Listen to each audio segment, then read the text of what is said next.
There's like 3 seats right there. I was just like 3 seats in there, bro. Talk, because Yeah.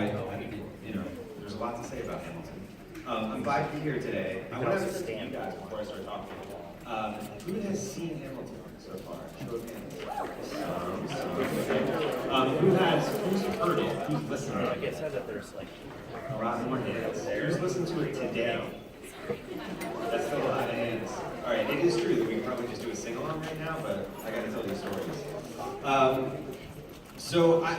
The fact that some of you raise your hands at different times is interesting, right? I mean, Hamilton is a play.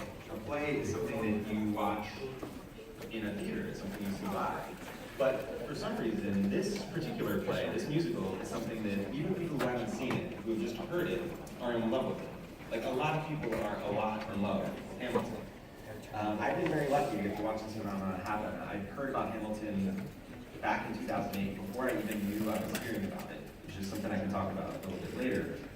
But one of the things that I thought would be good to talk about is about why is it that this musical has this incredible appeal? Like, why do so many people love it? Why is it resonating in a way that other musicals, movies, things don't seem to at this moment right now? There's one way that I think is pretty clear, which is that those are just great songs, right? I mean, Lynn is an incredible writer of pop songs, songs that get in your head, that stay in your head. If I fed you a lyric right now, you could probably finish it because they just like get in your brain the way the great pop songs do. But he's just as gifted at theatrical storytelling, which is hard to do both those things at the same time. It's super catchy, you love to listen to it, but it's propelling the story from one point to the next. That is hard to do, but he does it. In fact, a show needs to do just about everything right to do what Hamilton has done, which is to take over the world. So what I want to try to do today is talk a bit about my experience with this and how I saw this happen and what I think it tells us in writer's week.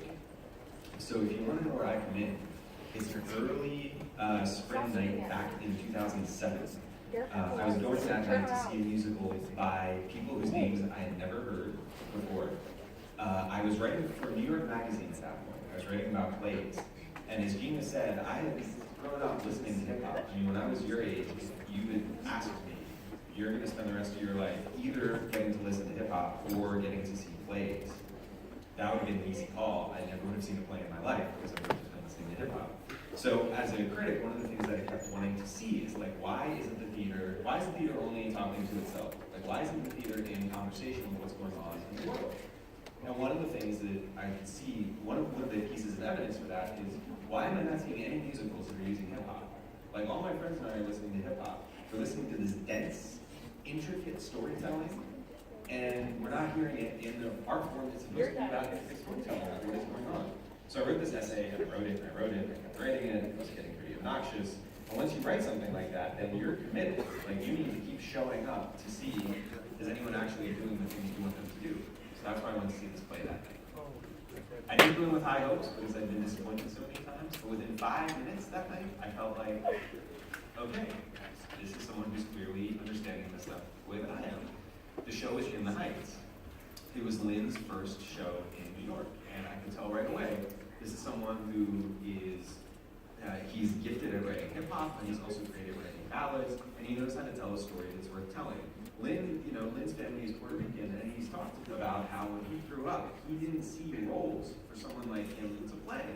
He kept seeing roles for Latino men that were criminals, that were gangsters. There was no reflection of the life that he saw on stage or in movies. Well, he wanted to fix that, which is why In the Heights has parents and children and business owners and citizens. The other thing I was very excited about that night is that In the Heights is not corny. When you work in the theater, you get to see a lot of things that are very, very corny, and that wasn't, and I will always be grateful to him for that. So I wrote a review when I tried to express why I thought Lynn was this rising talent, what I thought he understood. And I found out later that when he read the review, he had the same feeling that I had when I saw his show, which is, this is someone who's sort of on my wavelength, thinking about these things the same way I do.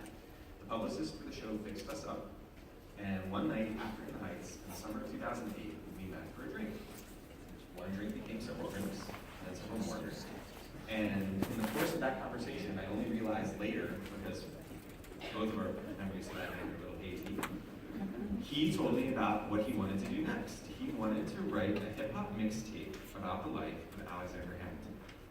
And I thought that was a crazy idea. At least I think I thought it was a crazy idea because I don't actually remember my reaction to it in the moment, but I still think it is a crazy idea. I mean, the idea that the founding fathers are going to rap their cabinet debates to each other's faces is ludicrous, but it's also great. And I think one of the lessons to take away from this is that sometimes the ludicrous ideas that everyone thinks are nuts, those are the ideas that ultimately change the world. Well, I certainly wasn't going to bet against the guy, and that was confirmed a couple months later. Has everybody seen the YouTube clip from 2009 when he performed the opening number at the White House? Yeah. Everyone knows this? If anyone hasn't yet, if you're not among the, whatever it's up to now, X million views. The White House, President Obama's administration, in its early days, asked some artists to come perform in the East Wing. Lynn was one of them. They wanted him to do a song in the Heights. His musical had just won 4 Tony Awards. He was still running on Broadway, huge hit. This is an easy call, right? Lynn counters by saying he must perform a song that nobody's heard before, he's never performed before, a hip-hop track about Alexander Hamilton. To the credit of the Obama administration, they said okay, and they let him close the program with this. Now that YouTube clip is an amazing document, because now Hamilton is taking over the world, and we're losing the idea, losing the sense of how crazy it is. But that YouTube clip lets us see people reacting to the premise, not to the performance, at least not right away. You get to see what it was like for people in our time to have their first reaction to this crazy idea. Not hearing that it's won a bunch of awards, that it's double platinum, that it's just broken records for how much business is doing on Broadway, that everybody loves it. And what is the reaction? They laugh. Like, everyone thinks it's hilarious. You can see them as he says what he's gonna do, and he tells them don't laugh because he's not kidding. And as they listen to it, what happens? They get quiet, and they stop laughing, and they start taking it really seriously. And then they get into it, and then at the end, it's a huge standing ovation. And in a way, that 4 minutes sort of telescopes everything that happened in the 6 years after. I mean, it's the same pattern that I got to see happen, except it's not 4 minutes in one room, it's 6 years in a country of 300 million people, where suddenly my niece thinks I'm super cool because I'm involved with Hamilton. So you can see one of the audacious things about Hamilton is very clear, which is that he's going to be using hip-hop to tell his story.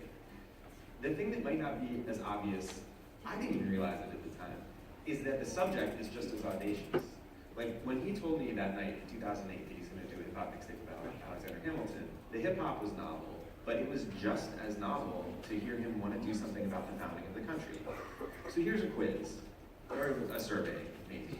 I didn't think about this in time to put it in the book, but it's interesting to talk about it when I give these talks. When Lynn started telling the story about the founding of the country, what other stories of the founding of the country existed? I don't need your textbooks. There's a musical, 1776, that was written 40 years ago. There was the John Adams miniseries on HBO maybe like 10 years ago. There's the Faces on Our Money.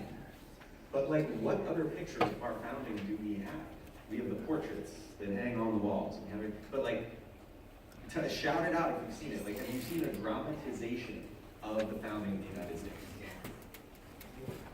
That's crazy, right? I mean, look at the story, how dramatic it is, the huge personalities, the heroism, the high stakes, and somehow Americans have this blind spot about telling the story of the founding of our own country. This is, I think, something that's going to be important as we get into the story more. So, and again, like I said, I wish I had thought of it in time to put it in the book. I just didn't. Lynn wasn't thinking that when he got the idea. When we had that first conversation, he was reading Ron Chernow's book. He wasn't reading it as a historian. He was reading it because he wanted something to take on vacation, to read by the pool in Mexico. But once it got into his brain that Hamilton led a hip hop life, and that he needed to get that story out, he told me that his sensation was feeling like super prego, like super pregnant, like this idea is coming out. So in the next couple of years after that White House performance, he writes more. He starts working with Tommy Kail. You know, a big part of this story that I think is easy to miss there's a paradox, right? What Lin has done is like one of the great single-handed achievements of anybody in the history of Broadway. He had the idea, he wrote the music, he wrote the lyrics, he wrote the book, meaning the libretto, the script, and he played the lead role, right? Like, you can count on one hand the people who have done that in the entire history of Broadway. But the only reason this works is because of his collaborators that he has this incredible relationship with. You sort of need both those things working simultaneously, the single-handed achievement and the teamwork, for the thing to work the way it does. So after the White House night, he starts working with Tommy Kail, his friend, an incredibly gifted director, and they start figuring some stuff out. Now, in a way, a mixtape would have been a much easier way to arrive at the point where a lot of you are now. You haven't seen it, you've heard it on your headphones.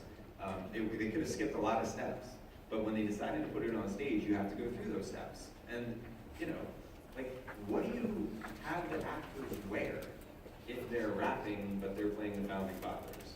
Do you have them wear stuff from the 18th century? Or do you have them wear, like, their street clothes? Is it the era of the sound or the era of the historical reality? You know, if you put it on film, like, you need the muskets, you need the horses and all that, like, colonial Williamsburg stuff. This is a lesson, one of the great lessons of this whole crazy experience. One of the reasons why I wanted to write the book is because, like, it all comes together so well that it looks obvious, like it looks foreordained that it was going to be this way. I'm telling you, nothing was obvious, nothing was foreordained. All of these decisions had to be made, things had to be tried, sometimes thrown out, to arrive at what now looks completely effortless. So all those decisions getting made, the thing growing into what it became, that's what I got to see up close. I had left the magazine business. I'd gone to work at the Public Theater in New York. And part of my job in the artistic staff was to propose artists to my boss, the artistic director, my good friend Oscar Eustace. The first artist that I proposed to him was Lin. At this point, no one had seen anything of Hamilton except that night at the White House. And so I said to Oscar, let's bring him in and find out what's going on. Oscar, I love Oscar. He tells a story to get a laugh, so I'll tell it. When I proposed this idea to Oscar, Oscar was like, nah. Like, he didn't want to take that meeting because when In the Heights won his 4 Tony Awards, it won them at the expense of a show of Oscars. And so I told him, let's have him come in, let's talk to him. He said, okay. I emailed Lin and told Lin that my boss was incredibly psyched to meet him. And so we set it up. And in the summer of 2011, Lin came in, and the 3 of us talked. And it would take another couple of years. Again, nothing was foreordained, but the public ended up being the place that got to do the world premiere of Hamilton. Now, that summer of 2011 is important to me because on one of those first meetings, Lin handed me a CD, which I don't even, like, does anyone even have CDs anymore? But, you know, piece of plastic that I guess is like one of those objects that ends up changing my life because it had like 9 or 10 of the Hamilton demos on it. This is just Lin singing his own songs, even the female parts. And I have this very vivid memory in summer of 2011 sitting in my apartment in Brooklyn and listening to that CD on my laptop. And his demo of Helpless, you all know Helpless, right? It's the love duet, it's sung mainly by Eliza. Voice is pitched pretty high, right? Well, Lin singing that song in falsetto and then dropping down to his own voice for 16 bars in the middle. And I remember when I heard that, as soon as that ended, I thought, if he finishes this thing, this is going to be the best musical of my generation. There were still years to go, and there were a lot of moments, and I won't go into them, but there's just one that I want to talk about as we're getting to opening night. This is in the book, and I didn't do it justice in the book. I don't think I can, really. It's literally one of those times when you had to be there. So as they're developing the show, they decide that the actors are not going to be people who look like their historical counterparts. It's not going to be a bunch of white guys. It's going to be the people that they think are best equipped to play these roles. It's going to be people of color, for the most part. Chris Jackson, who plays George Washington, is black. The rest of the ensemble and the lead roles are played by actors of different races. Now, they didn't set out to make a big political statement about this. Tommy Kail, the director, was very clear about it. The mantra that he had is, this is a story about America then, being told by America now. And that is what America So I had heard this, I had seen the workshops, I'd kind of gotten to appreciate like the approach they were taking. In May of 2014, they did a workshop at the 52nd Street project in New York. For the first time, they were staging parts of the show. So it's not just at music stands anymore. They're gonna see how it looks when people are moving. They're gonna be wearing costumes. And in the first act that day, they performed Yorktown, which if you've seen it or you've heard it, you know, it is when the Americans win the war, right? Our founders defeat the British and they secure their independence. So that morning, imagine seeing these actors, these young men and women, mainly men and women of color, wearing these costumes that you've seen your whole life in the paintings and textbooks of George Washington's revolutionary troops. And when they climb on those boxes at the end of the song and shout, "We won," and the chorus swells, you just sort of felt this charge go through the room, people having seen something they've never seen before. And in seeing it, you're getting a whole new sense of the country and who it belongs to. I've never felt anything. I've seen hundreds, thousands, couple thousand shows, concerts, you name it, in my life. I've never felt anything like that first morning when we got to see that. I was not alone in feeling inspired by it because a lot of my colleagues from the public theater were there that day too. And we all left super inspired, like theater matters and this is important. And we went back to the office and no one got any work done because we just wanted to sing those songs. It was just like a 3-day sing-along after that. So after that workshop, there's a lot of buzz now around Hamilton. So much buzz that when the show went on sale at the Public Theater, it crashed the phones, which was awkward. If you are in the theater, you know, though, what comes next.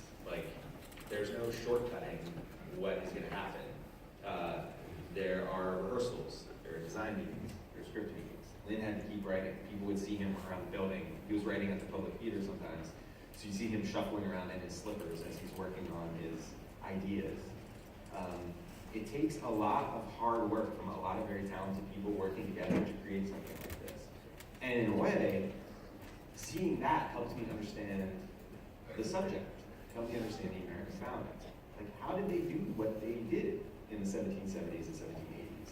They won a war, they sent the most powerful army in the world packing back across the Atlantic, and then they founded a country, founded a government like no government that has ever existed in the world, bigger than any democracy that had ever been attempted.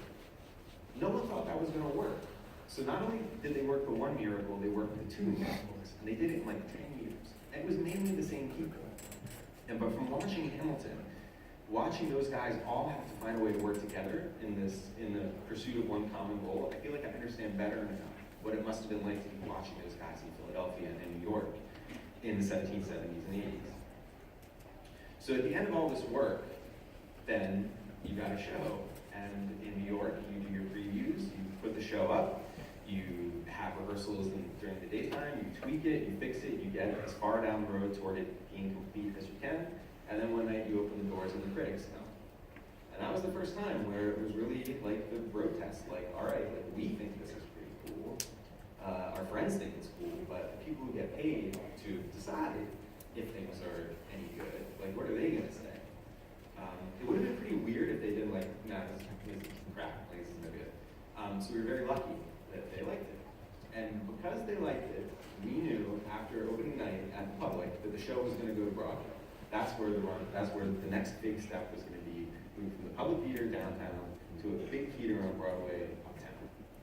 And that night, at the opening night party at the Public Theater, that's when Lynn said to me, there's going to be a book, and you should write it. And again, because nothing is obvious and nothing is foreordained, my first reaction was, I don't want to write that book. I'm not really up for it. Partly it's because, understand, imagine trying to write a book that would be fit to stand alongside Hamilton. It's not obvious that there's a good way to do that because Hamilton is so incredible. Another thing is, there is this kind of field of books about Broadway musicals. Maybe you've seen them, they're like an oral history, and then you put the script at the back, and there are a lot of photos. And I've been asked to do them before, and I wasn't really that interested. And then the last thing is there's a lot of life reasons not to do it. The first one of which is I live in Chicago by this point. I moved out here with my family, and I was going back to New York for Hamilton stuff and for public theater stuff, but writing a book is like, that's a whole new level of crazy. But so I told Lynn I'd go away and think about it. I went away and I thought about it. If you're interested in writing, or if you're interested in doing anything sort of creative in life, there's a book that you should read. Because I have read it, and it's one of the big reasons why I decided to do this book. The book is Stephen Sondheim's Finishing the Hat. And it's Sondheim's book about the shows that he wrote in the first half of his career. That includes West Side Story, it includes Gypsy. I mean, some of the great works that any American has ever written. Sondheim had his first rule of writing, which is actually a rule of living if you think about it, is that content dictates form. What that means is you have to decide what story you're trying to tell, and once you decide that, then you figure out how you're going to tell it. You can't prejudge how you're going to achieve something until you know what it is you're trying to achieve. So I sat there in Chicago after I'd had that conversation with Lynn, thinking about Hamilton and thinking, well, what is the story, actually? Like, what is the story